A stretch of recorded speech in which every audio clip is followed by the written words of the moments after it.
નમસ્કાર દર્શક મિત્રો, હું છું આશ્લેષા પટેલ અને આપ જોઈ રહ્યા છો અર્થ પડકાર ન્યૂઝ. ગુજરાત લો સોસાયટી સંચાલિત એચ કોલેજ ઓફ કોમર્સના સ્ટડી સર્કલ દ્વારા આજરોજ the world suicide prevention day સંદર્ભે વક્તવ્ય રાખવામાં આવ્યું હતું. આ કાર્યક્રમના મુખ્ય વક્તા અને શહેરના જાણીતા મનોચિકિત્સક ડોક્ટર સચી મહેતાએ કહ્યું હતું કે આજના યુવાનોમાં સહનશક્તિનો અભાવ છે તથા ટૂંકા સમયમાં મોટી સફળતા મેળવવાની અપેક્ષા રાખે છે.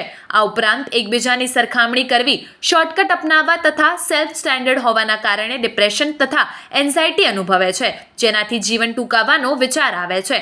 આનાથી બચવા સારા મિત્રો રાખો, દરરોજ કસરત કરો, સારું વાંચન કરો તથા ખુલીને પોતાના ફેમિલી સાથે વાતચીત કરશો તો જીવનમાં કોઈ સમસ્યા નહીં અનુભવાય. અમદાવાદની રોટરી ક્લબના પૂર્વ આસિસ્ટન્ટ ગવર્નર અનિલ સિંઘે કહ્યું હતું કે પોતાની આવડતને અનુરૂપી જીવનમાં કાર્ય કરવું જોઈએ જેથી સફળતા મેળવી શકાય. કોલેજના પ્રિન્સિપલ સંજય વકીલે કહ્યું હતું કે આજના યુવાનો સોશિયલ મીડિયાનો વધુ ઉપયોગ કરે છે, એક કાલ્પનિક દુનિયામાં જીવે છે, ક્યારેક વાસ્તવિકતામાં ક્યારેક શક્ય બનતું નથી.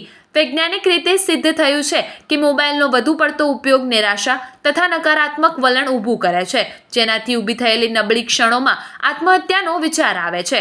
ઈશ્વરે આપેલું જીવન આનંદ માણવા માટે હોય છે, તેથી પૂરી જાગૃતતા, સંપૂર્ણ તકેદારી, વાસ્તવિકતાનો સ્વીકાર, હકારાત્મક તથા સકારાત્મક વિચારો અને મન પ્રફુલ્લિત રહે તેવી પ્રવૃત્તિઓ કરશો તો આપણે કોઈ પણ પરિસ્થિતિઓનો સામનો કરી સફળતા મેળવી શકીશું. આ કાર્યક્રમનું સંચાલન તથા આયોજન કોલેજના પ્રોફેસર પાયલ ત્રિવેદીએ કર્યું હતું. પ્રોફેસર ચેતન મેવાડાએ આભાર વિધિ કરી હતી. આવા જ અવનવા સમાચારો માટે જોતા રહો અર્થ પડકાર ન્યૂઝ.